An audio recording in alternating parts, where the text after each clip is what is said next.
आखिर नासा समुद्र की गहराइयों में क्या ढूंढ रहा है और क्या वास्तव में लक जैसी कोई चीज होती भी है। साथ ही साथ आज हम एक ऐसी चीज देखने वाले हैं जिसे देखने के बाद आपकी भी रातों की नींदें उड़ जाएंगी। तो हाय गाइस, मैं हूं आकाश और आज हम देश दुनिया के कुछ ऐसे फैक्ट जानने वाले हैं जो आज से पहले आप तक कभी नहीं आने दिए गए। तो अगर आप इस चैनल पर नए हैं तो इस चैनल को सब्सक्राइब कर उस बेल आइकन को प्रेस जरूर कीजिएगा। गाइस, अभी जो मैं आपको बताने वाला हूं ना, उसे जानने के बाद इस पूरी दुनिया को देखने का आपका जो नजरिया होगा ना, वो एक ही झटके में बदल जाएगा। तो अपना पूरा फोकस रखकर इस फैक्ट को ढंग से सुनिएगा। तो देखो गाइस, होता क्या है कि नॉर्मली जब भी हम बाहर जाते हैं तो हमारी जो आंखें होती हैं वो चीजों को देखती हैं, हमारे जो कान होते हैं भाई साहब वो आवाजों को सुनते हैं, और हमारी जो स्किन होती है वो टेम्परेचर को, हवा के फ्लो को, धूप की गर्मी को, इन सारी चीजों को महसूस करती है। तो देखो, अगर साइंटिफिकली अगर देखा जाए तो हमारी जो बॉडी है और इसका जो कंप्लीट सेंसरी सिस्टम है, ये हमारे आसपास मौजूद एनवायरनमेंट की इंफॉर्मेशन को बिलियन बिट्स पर सेकंड की स्पीड से कलेक्ट करता है। लेकिन उससे भी ज्यादा अजीब बात यह है भाई साहब कि हमारा जो ये दिमाग होता है ना, ये इतना तेज कभी भी नहीं होता। क्योंकि देखो, भले ही इंफॉर्मेशन जो है वो बिलियन बिट्स पर सेकंड की स्पीड से कलेक्ट हो रही हो,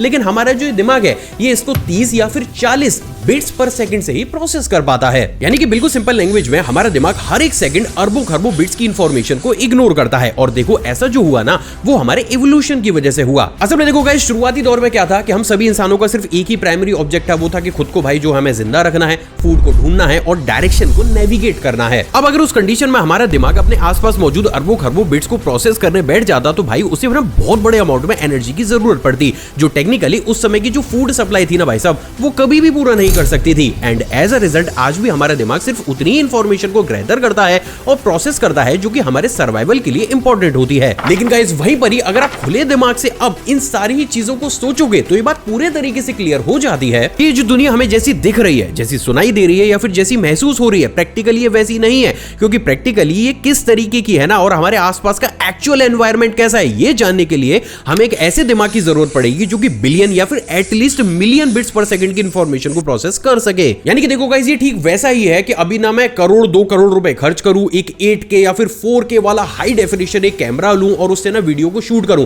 लेकिन जब उस वीडियो को दिखाने की बारी आए तो मैं उसको आपको एक ऐसी स्क्रीन पर दिखा दूं जो हाई डेफिनेशन को भी सपोर्ट ना करती हो, तो क्या होगा? रिकॉर्डिंग में देखो क्वालिटी तो बहुत ज्यादा एब्जॉर्व करी गई, डिटेल्स ली गई, लेकिन जब दिखाने की बारी आई तो भाई स्क्रीन ही घटिया थी। तो होगा क्या कि उतनी डिटेलिंग आपको कभी भी नहीं दिखेगी। और प्रैक्टिकली यही नेचुरल तरीके से ना हर मिनट या फिर हर सेकंड भाई साहब हमारे दिमाग के साथ होता है। तो देखो गाइस, प्रैक्टिकली अब आप यहां पर डंके की चोट पर ये नहीं कह सकते हो कि आपके आसपास का शहर या मौसम या आपको विजन या जो आवाजें भी सुनाई दे रही है ना, हमारे अर्थ का कोर एनवायरनमेंट ठीक वैसा ही हो। क्योंकि प्रैक्टिकली हमारे अर्थ का जो कोर एनवायरनमेंट है ना, वो किस तरीके का है एक्चुअली में ये जानने के लिए हमें एक इतने बड़े दिमाग की जरूरत है जो कि मिलियन या फिर बिलियन बिट्स पर सेकंड के जो डेटा है उसको प्रोसेस कर सके। लेकिन ऐसा होना इम्पॉसिबल है। गाइस, क्या आपको पता है कि साल 1957 की गर्मियों में ब्राजील के अमेज़न जंगल की खदान में एक खुदाई के दौरान वहां के मजदूरों को ना एक बेहद ही यूनिक सा पत्थर देखने को मिला, जिसकी भाई एक बेहद ही अलग सी टेंडेंसी थी। और वो ये थी गाइस कि जैसे ही कोई भी इंसान इस पत्थर को टच करता था ना, ये बहुत ज्यादा गर्म हो जाया करता था, जिसके बाद जैसे ही गर्मी की वजह से इंसान इसे छोड़ता था, ये सडनली बर्फ के जैसा ठंडा हो जाता था। अब देखो गाइस, ऑब्वियस सी बात है कि क्योंकि ये चीज काफी ज्यादा अजीब थी तो वहां के लोकल लोगों ने इस पत्थर को नाम दिया आइस एंड फायर स्टोन। अब देखो गाइस, क्योंकि चीज काफी ज्यादा अजीब थी तो ऑब्वियस सी बात है कि इसकी सच्चाई से पर्दा उठाने के लिए रिसर्चर्स ने तुरंत ही इस स्टोन के ऊपर रिसर्च करना शुरू किया, जिसके बाद सरप्राइजिंगली उन्होंने ये स्टेटमेंट दिया कि ये जो स्टोन है ये हमारी अर्थ के किसी भी कोर स्ट्रक्चर से नहीं मेल खाता है, और ना ही इसके कैरेक्टर को देखने के बाद हम ये कह सकते हैं कि भाई जो ये स्टोन है ना, ये किसी उल्का पिंड से अर्थ पर आया होगा। और देखो गाइस, ऐसा सिर्फ इसलिए था क्योंकि इस स्टोन के अंदर हमारे जो रिसर्चर्स थे उनको एक ऐसा मटेरियल देखने को मिला था जो आज से पहले उन्होंने कभी भी नहीं देखा था, जिसका ऑफिशियली उन्होंने नाम दिया एक्सिस 17। अब क्योंकि ये चीज सॉल्व नहीं हो पा रही थी तो आगे चलकर साल 1959 में ब्राजील गवर्नमेंट ने इसे जब्त करके यूएसए की एक सीक्रेट लेबोरेटरी के अंदर इसको भेज दिया, जहां पर जब इसको इलेक्ट्रोमैग्नेटिक एक्सपेरिमेंट से गुजारा गया तो रिसर्चर्स ने इसके अंदर से निकलती हुई काफी ज्यादा अजीबोगरीब रेस को देखा, जिसकी वजह से रिसर्चर्स को ना भाई साहब इसके कोर मैकेनिज्म का पता चला, और उन्हें ये पता चला कि भाई जो ये स्टोन है ना, ये एक तरीके का लिविंग स्टोन की तरह बिहेव करता है। मतलब कि देखो, जैसे ही कोई भी इंसान इसे होल्ड करता है ना, ये उस इंसान के शरीर में मौजूद एनर्जी की वजह से एक्टिवेट हो जाता है और गर्म हो जाता है, जबकि जैसे कोई भी इंसान इसे छोड़ देता है तो ये टोटली इनएक्टिवेट होकर ठंडा पड़ जाता है। अब देखो गाइस, ऑब्वियस सी बात है कि क्योंकि रिसर्चर्स का जो स्टेटमेंट है ये काफी ज्यादा अजीब था, तो उस समय के दूसरे जो रिसर्चर्स थे ना, वो इसको ना किसी एलियन टेक्नोलॉजी से जोड़कर देखने लगे। लेकिन इस कहानी में सबसे बड़ा ट्विस्ट तो तब आया जब आगे आने वाले कुछ ही सालों में इस स्टोन और इससे जुड़ी हुई सारी ही रिसर्चेस देखते ही देखते सभी जगह से गायब कर दी गई। अब ये चीज जानने के बाद हमें से बहुत से लोग ये बोलेंगे कि क्या आकाश भाई 1957 में स्टोन मिला था यार, 2025 चल रहा है, अब क्यों ही इसके बारे में बता रहे हो। तो भाई लोगों सीन कुछ ऐसा है कि जो ये 1957 में स्टोन मिला था ना, इसका एक छोटा भाई साल 2019 में अभी ब्राजील में भी हमें देखने को मिला है, जहां पर जब लोकल लोगों ने इस तरीके के स्टोन को देखा तो उन्होंने बकायदा इसकी एक वीडियो को भी शूट कर दिया जिसमें उन्हें भी वही सेम कैरेक्टर दिखाई दे रहा था जो कि साल 1957 की उस कहानी से काफी ज्यादा मिलता जुलता था। अब उससे भी ज्यादा अमेजिंग बात यह है दोस्तों कि जो काम साल 1959 में हुआ था ना भाई साहब, वही सेम काम साल 2019 में ब्राजील में दोबारा से हो गया। यानी कि गाइस जैसे ही वीडियो क्लिप इंटरनेट पर सर्कुलेट करने लगे, कुछ टाइम के बाद ये क्लिप और इससे जुड़ी हुई सारी ही इंफॉर्मेशन ठीक वैसे ही गायब कर दी गई जैसे साल 1959 में की गई थी। तो अब यहां पर यह सवाल तो सबसे बड़े स्केल पर खड़ा होता है कि आखिर फिर भाई एक स्टोन से हमारे रिसर्चर्स इतने बड़े स्केल पर डर ही क्यों रहे हैं? क्या अब वास्तव में यह मान लिया जाए कि ये जो स्टोन है ये एक्चुअली में किसी परजीवी टेक्नोलॉजी का ही कोई प्रूफ है, या फिर हमारी अर्थ पर आज भी बहुत से ऐसे स्टोन पाए जाते हैं जो कि एक लिविंग स्टोन होने की क्वालिटी को रखते हैं? वेल गाइस, ये कुछ ऐसे क्वेश्चंस हैं जिनका जवाब मैं लिख कर दे सकता हूं, भाई शायद इस जन्म में हमें और आपको तो इसका जवाब जो है वो ना मिले। और अब तो वैसे भी ये यूएसए की प्रॉपर्टी हो चुके हैं और यूएसए का तो ट्रैक रिकॉर्ड ही ये रहा है कि वो सारी चीजों को गायब कर देते हैं। गाइस देखो, लक एक ऐसी चीज है ना जिसकी प्रेजेंस या फिर उसको मानने वाले आपको ऑलमोस्ट हर एक कंट्री में देखने को मिल जाएंगे, लेकिन इसके साथ ही बहुत से ऐसे बुद्धिजीवी भी हैं जो ये बोलते हैं कि भाई लक वक कोई चीज नहीं होती, ये सब बकवास है, जो भी है बस हार्ड वर्क ही है।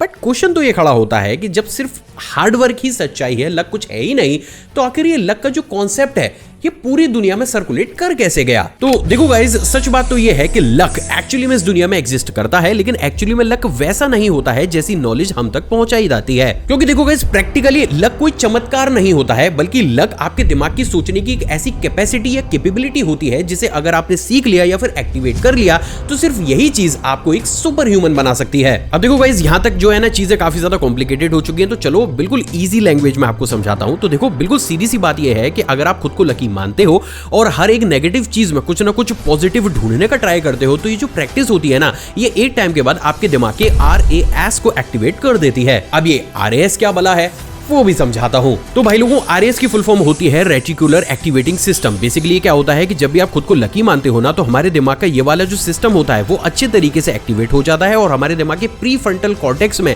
न्यूरॉन्स की एक्टिविटी नॉर्मल लोगों के कंपैरिजन में ज्यादा बढ़ जाती है। एज ए रिजल्ट, जो इंसान खुद को लकी मानता है, ना सिर्फ उसका फोकस 10x हो जाता है, बल्कि उसकी जो सीकिंग कैपेसिटी होती है ना, वो भी दूसरे लोगों के कंपैरिजन में ज्यादा बढ़ जाती है। एग्जांपल के लिए, अगर आज की डेट में आपके साथ कुछ भी गलत हो जाता है और आप खुद को देखो जो है लकी नहीं मानते हो, तो क्या होगा कि उस गलत चीज के इन्फ्लुएंस में आकर आप काफी ज्यादा नेगेटिव हो जाओगे। But on the other hand, एक इंसान ऐसा भी है जिसने अपने दिमाग को ये बिलीव दे रखा है कि भाई मैं काफी ज्यादा लकी हूं, तो उस कंडीशन में क्या होगा कि आपका RAS और प्रीफ्रंटल कॉर्टेक्स ज्यादा एक्टिवेट हो जाएंगे, तो आपका दिमाग तब तक सुकून से नहीं बैठेगा जब तक कि वो उस नेगेटिव चीज में भी कुछ ना कुछ पॉजिटिव ना ढूंढ ले। क्योंकि देखो, अल्टीमेटली ना आपके दिमाग को उस समय खुद को ही ये दिखाकर सेटिस्फाई करना होता है कि भाई मेरे साथ तो कुछ गलत हो ही नहीं सकता। क्यों? क्योंकि भाई मैं तो लकी हूं ना। तो देखो, अब इस सिचुएशन में अगर ये चीज कंटिन्यूस बेसिस पर होती हुई चली जाएगी, तो इससे ना सिर्फ आपका जो फोकस होगा वो 10x हो जाएगा, बल्कि आप ना बुरी से बुरी सिचुएशन में भी अपॉर्चुनिटी को ग्रैब करने की जो कैपेबिलिटी होगी उसको ज्यादा एक्टिवेट कर लोगे। और ये कोई मेरे शब्द नहीं है भाई, खुद मेडिकल साइंस इसको ऑथेंटिक प्रूफ करता है। और अगर अब भी आपको ये लग रहा है कि भाई मैं ऐसी हवा में चीजों को फेंक रहा हूं, तो देखो मैं अपनी इस बात को और ज्यादा ऑथेंटिक प्रूफ कर सकता हूं ये एक्सपेरिमेंट के बारे में आपको बताकर। तो देखो गाइस, हुआ क्या कि साल 2003 में डॉक्टर रिचर्ड वाइसमैन ने 400 लोगों के ऊपर एक एक्सपेरिमेंट को कंडक्ट किया, जिसमें उन्होंने 200 नॉर्मल लोगों को पकड़ा और जबकि 200 उन लोगों को पकड़ा जो कि अपने आप को काफी ज्यादा लकी कंसीडर करते थे। एंड इंटरेस्टिंगली उन सभी के हाथ में एक न्यूज़पेपर को थमाया गया और उनसे ये बोला गया कि भाई देखो, इस न्यूज़पेपर में बहुत सारी फोटोज को प्रिंट किया गया है, स्टेप बाय स्टेप सारी जो फोटोज है उनको काउंट करो और जल्दी से जल्दी ये बताओ कि इस न्यूज़पेपर में कितनी फोटोज जो है वो प्रिंट की गई है। अब देखो गाइस, उससे भी ज्यादा इंटरेस्टिंग बात क्या थी कि जिस न्यूज़पेपर के दूसरे ही पेजेस पर साफ साफ बड़े अक्षरों में ये लिखा गया था कि stop counting, this newspaper only have 43 images. जिसके बाद आप जानकर दंग रह जाओगे। लेकिन जो वो 200 लोग थे ना जो अपने आप को लकी मान रहे थे, उनमें से ऑलमोस्ट 98% लोगों ने ना सिर्फ 10 सेकंड के अंदर ये पढ़कर जवाब दे दिया, जबकि जो लोग नॉर्मल थे या अपने आप को अनलकी मान रहे थे ना, वो कभी भी इस लाइन को पढ़ ही नहीं सके। मतलब उनके दिमाग ने इसके ऊपर ध्यान ही नहीं दिया और उन्होंने क्या करा कि ट्रेडिशनल तरीके से सारी फोटोज को काउंट करके सामने खड़े डॉक्टर को बताया, जिससे ये बात और ज्यादा ऑथेंटिक प्रूफ हुई कि अगर आप अपने दिमाग को ये समझा देते हो कि आप काफी ज्यादा लकी हो, तो आपका जो दिमाग होगा ना वो खुद को ही कुछ इस तरीके से चैनलाइज कर लेगा कि वो बिना ज्यादा एफर्ट लगाए आपको ज्यादा सक्सेसफुल वाले रास्ते की तरफ पुश कर देगा। लेकिन देखो यार, वो सैड पार्ट क्या है ना कि कभी भी खुलकर इस चीज के बारे में हमारी कंट्री के अंदर पढ़ाया नहीं जाता। और दर्द ना मुझे सिर्फ इसी चीज का है कि हम फालतू की चीजें जो है वो बहुत सी ज्यादा पढ़ लेते हैं जिसकी कोई जरूरत नहीं है, बट प्रैक्टिकली बहुत सी ऐसी चीजें हैं जो बच्चों को पढ़ाई जानी चाहिए बट हम नहीं पढ़ा रहे। चलो कोई बात नहीं भाई, मेरा एफर्ट तो यही है कि मैक्सिमम अच्छी नॉलेज आप तक पहुंच सके। गाइस, क्या आपको पता है कि साल 1947 में हुई रोजवेल की घटना अभी तक की सबसे ऑथेंटिक ऐसी घटना है जिसमें लोगों के द्वारा यह माना जाता है कि किसी भी परजीवी का जो प्लेन था ना वो हमारे प्लेनेट अर्थ पर क्रैश कर गया था। और देखो गाइस, ऐसा सिर्फ इसलिए है क्योंकि जब ये इंसिडेंट हुआ था ना तो बहुत से लोग ना सिर्फ इसके चश्मदीद गवाह बने थे बल्कि इस घटना से रिलेटेड एविडेंस बहुत से लोगों ने जुटाए भी थे। तो अल्टीमेटली गाइस, मेरे ना दिमाग में शुरुआत से ही इस इंसिडेंट को लेकर ना बहुत ज्यादा उत्सुकता रही है, क्योंकि देखो अल्टीमेटली मुझे लगता है कि भाई प्लेन क्रैश करा था, उसके अंदर कोई ना कोई परजीवी तो रहा ही होगा। इतना बड़ा इंसिडेंट है, इतने लोगों ने देखा था, तो क्या उन परजीवियों की या फिर उनकी कोई टेक्नोलॉजी की कभी तो कोई एक ऐसा एविडेंस होगा यार जो रिकॉर्ड किया गया होगा। मतलब वैज्ञानिकों ने बोला होगा कि देखो ये हमने रिकॉर्ड किया है, दुनिया के सामने लाने की कोशिश करी होगी, किसी ने तो कोशिश करी होगी ना। वेल गाइस, देखो सच बात तो ये है कि जी हाँ, एक शख्स ने कोशिश की थी बट वो ज्यादा सक्सेसफुल नहीं हो पाए। तो चलो आज थोड़ी सी उनकी मदद करते हैं। तो देखो गाइस, सिनेरियो कुछ ऐसा है कि जब इस चीज के ऊपर मैंने रिसर्च करना शुरू करा तो मेरे सामने बार बार एक नाम आया जो था बॉयड। एक्चुअली में गाइस, ये जो बॉयड थे ना ये एरिया 51 के एक बहुत ज्यादा फेमस साइंटिस्ट थे और इनके बारे में इंटरेस्टिंगली ये कहा जाता था कि रोजवेल के इंसिडेंट के बाद जो कुछ भी भाई एरिया 51 में साइंटिस्ट ने देखा था ना, बॉयड ने बाकायदा उसके एविडेंसेस को कलेक्ट किए थे और उनकी ना एक वीडियो क्लिप को भी शूट किया था। लेकिन देखो भाई लोगों, सच बात तो ये है कि जितनी भी रिसर्च मैंने करी थी अभी रिसेंटली नहीं करी है, ये ना मैंने करी थी 2-2.5 महीने पहले, बट सबसे ज्यादा प्रॉब्लम क्रिएट करी है भाई एक वीडियो क्लिप ने, क्योंकि भाई मैंने बहुत रिक्वेस्ट करी लेकिन ना मुझे सामने से परमिशन नहीं मिल रही थी उस वीडियो क्लिप को अपने चैनल पर प्ले करने की। पर तुम्हारा भाई भी जिद्दी है, तो भाई मैंने और मेरी टीम ने लिटरली बहुत एफर्ट लगाया है और फाइनली वो वीडियो तो खैर देखो शायद 30 मिनट के आसपास की है, बट हमें ना 10 से 15 सेकंड का एक सेगमेंट की परमिशन मिल गई है कि भाई वो मैं अपने चैनल पर प्ले कर सकता हूं। और देखो गाइस, आप इस वीडियो क्लिप में क्लियरली ये देख सकते हो कि कैसे उन्होंने सबसे पहले तो परजीवी के पैर की फोटो को कैमरा के सामने दिखाया, देन उसकी बॉडी को दिखाया है, लास्ट उसके स्कल को दिखाया है। एंड इंटरेस्टिंगली वीडियो के इस सेगमेंट में ना बॉयड ने ये भी बताया है कि इन परजीवियों की जो हाइट होती है वो 5 फुट से भी ज्यादा छोटी थी और इनकी जो रिप्स होती है वो हम इंसानों के कंपेरिजन में काफी ज्यादा कम थी। अब देखो गाइस, सही बात तो ये है कि इस छोटी सी वीडियो क्लिप को अपने चैनल पर प्ले करने के लिए ना भाई मैंने बहुत ज्यादा एफर्ट लगाए हैं और उन एफर्ट को लगाने के पीछे का रीजन भी भाई यही साइंटिस्ट हैं। एक्चुअली गाइस देखो, सीन कुछ ऐसा है कि अगर आप इनके लेफ्ट पर थोड़ा सा भी रिसर्च करेंगे तो आपको ये पता चलेगा कि एरिया 51 के ना ये जो साइंटिस्ट है ये नामी ग्रामी साइंटिस्ट है। तो एक इंसान जिसका नाम ऑलरेडी इतना ज्यादा फेमस है, भाई पर्सनली देखो मुझे नहीं लगता है कि वो इन तरीके की फर्जी चीजों को दुनिया के सामने लाकर अपने नाम को खराब करेगा, और ये वो सबसे बड़ा रीजन भी रहा है जिसके चलते हुए मुझे इस एविडेंस पर शक ना के बराबर है। पर देखो, इस फैक्ट को रैप अप करने से पहले मैं आपको क्लियरली ये बता दूं कि भाई देखो, मेरी इस वीडियो के सेगमेंट को ना डाउनलोड करके दोबारा से अपने चैनल पर रीअपलोड मत करना, क्योंकि मुझे सच में बहुत ज़्यादा मुश्किल मिला, परमिशन लेने में बहुत मुश्किल मिली है इस क्लिप की। तो भाई मैं नहीं चाहता हूँ कि आप इसको रीअपलोड करो और आपके चैनल के साथ कुछ इश्यूज़ आएँ। बाकी तो भाई आपकी मर्जी है, बट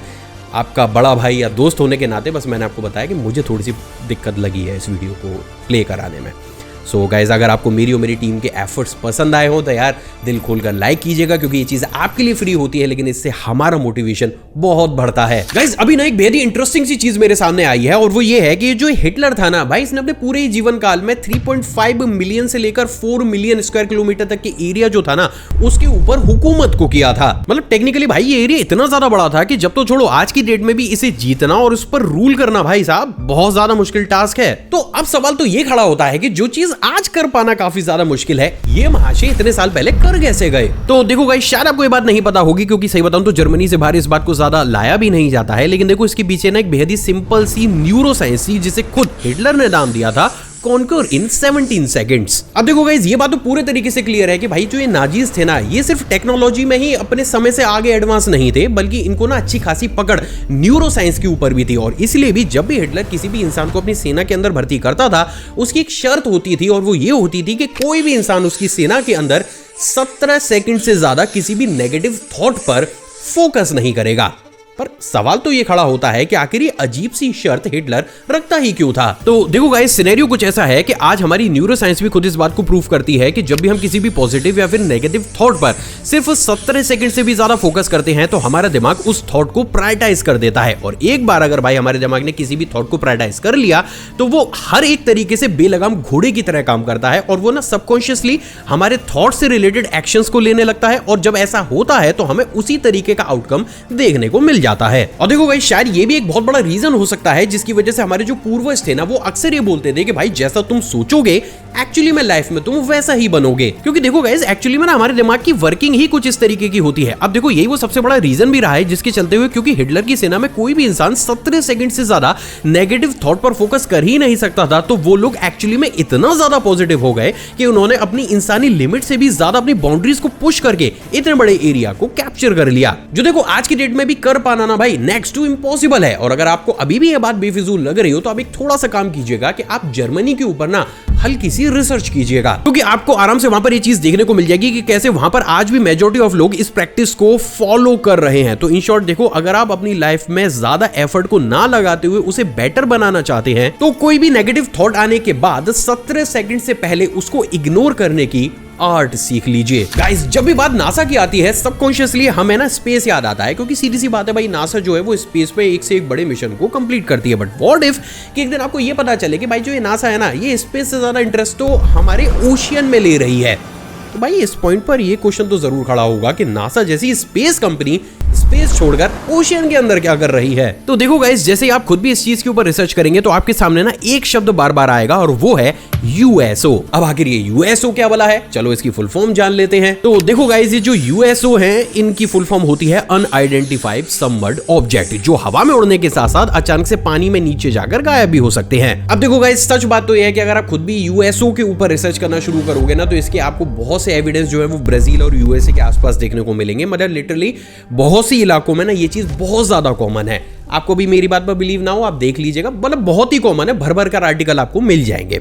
लेकिन देखो गाइस, अगर इन सारी चीजों को अभी साइड में भी पटक देते हैं तब भी हमारे सामने ना 4 ऐसे ऑथेंटिक इंसिडेंट आते हैं जो जब नासा के सामने आए तो लिटरली भाई उनके भी होश उड़ गए। नंबर 1, साल 2018 का बरमूडा ट्रायंगल इंसिडेंट। असल में इस इंसिडेंट में क्या हुआ कि एक शिप की क्रू ने अचानक से ये रिपोर्ट किया कि उन्हें पानी के अंदर एक ग्लोइंग ऑब्जेक्ट दिख रहा है जो आगे चलकर तेजी से डिसअपीयर भी हो गया। लेकिन बस प्रॉब्लम इतनी सी थी कि भाई जो ये शिप था ना, ये कोई प्राइवेट शिप नहीं था बल्कि खुद यूएस नेवी का एक शिप था। तो इनकी बात पर भरोसा ना कर पाने का कोई भी एविडेंस या कोई भी मोटिव भाई सामने नहीं आ सकता था। नेवी का शिप था तो सच ही बोल रहा होगा। इसके बाद हमें यही सेम सा फिनोमेना साल 2020 में पेरू चिली ट्रेंच पर भी देखने को मिला, जब जहां पर वहां की गहराइयों में रिसर्चर्स ने सोनार टेक्नोलॉजी को इंस्टॉल किया तो उन्होंने एक ना बड़े अजीब से ऑब्जेक्ट को ट्रैक किया जो कि under water 500 nautical miles per hour की स्पीड से मूव कर रहा था। एंड अगेन भाई लोगों, ये जो टेक्नोलॉजी थी ये खुद यूएस गवर्नमेंट ने लगाई थी, यूएस गवर्नमेंट ही इसके डेटा दे रही थी, तो फिर से भाई शक करने की कोई गुंजाइश तो दोबारा से नासा के पास बच नहीं रही थी। और लगभग गाइस यही सेम सही फिनोमेना हमें साल 2019 में लेक बेकॉल और साल 2021 में पैसिफिक ओशियन के मैरियाना ट्रेंच के आसपास भी देखने को मिला,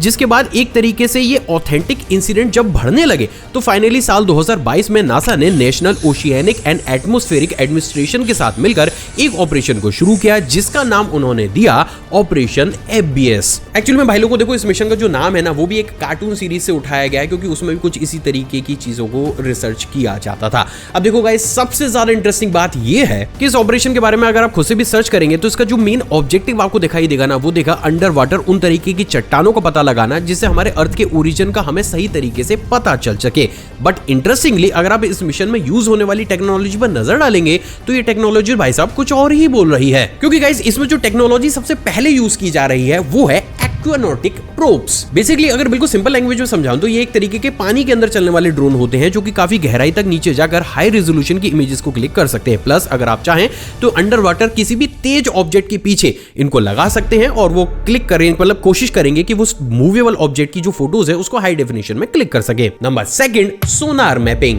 जिसका प्राइमरी ऑब्जेक्ट समुद्र के नीचे मौजूद अननोन ऑब्जेक्ट्स को डिटेक्ट करने का होता है। And number 3, AI driven analysis. Basically ये एक ऐसा एडवांस सिस्टम होता है जो कि अलग अलग इक्विपमेंट्स के डेटा को कलेक्ट कर एक ऐसे पैटर्न को आइडेंटिफाई करता है जो कि नेचुरल नहीं लगता। मतलब कहने का मतलब ये है कि पानी के नीचे अगर सारी चीजें शांत हैं तो ये सिस्टम वहां पर बिल्कुल ही यूजलेस है, लेकिन पानी के नीचे अगर कोई ऐसा पैटर्न या फिर चीज मौजूद है जो हम इंसानों के द्वारा नहीं बनाई गई है और जो हमारे नेचुरल एनवायरनमेंट से भी नहीं मिल रही है, तब जाकर ये जो सिस्टम होता है इसे वहां पर इंस्टॉल करके देखा जाता है। अब देखो गाइस, सबसे ज्यादा इंटरेस्टिंग बात क्या है कि अगर आप इस ऑपरेशन को फॉलो करोगे, डीपली रिसर्च करोगे, तो आपको ये मालूम पड़ जाएगा कि अभी तक भी ना नासा ने ऑथेंटिक ये नहीं बोला है कि उनको अंडर वाटर कुछ भी अलग पैटर्न या अलग चीजें देखने को मिली हो। लेकिन गजब चीज तो ये भाई साहब कि रिसेंटली साल 2024 में इसी मिशन से रिलेटेड कुछ डॉक्यूमेंट्स जब लीक हुए तो सिंपली उनमें ये लिखा पाया गया कि नासा को अंडर वाटर कुछ ऐसे सिग्नल्स और पैटर्न भी देखने को मिले हैं जो कि श्योरली हमारे प्लेनेट अर्थ से बिलोंग नहीं करते। और काफी हद तक ये चीजें सच साबित इसलिए भी होती दिखती हैं क्योंकि नासा की जो एक्टिविटी है ना,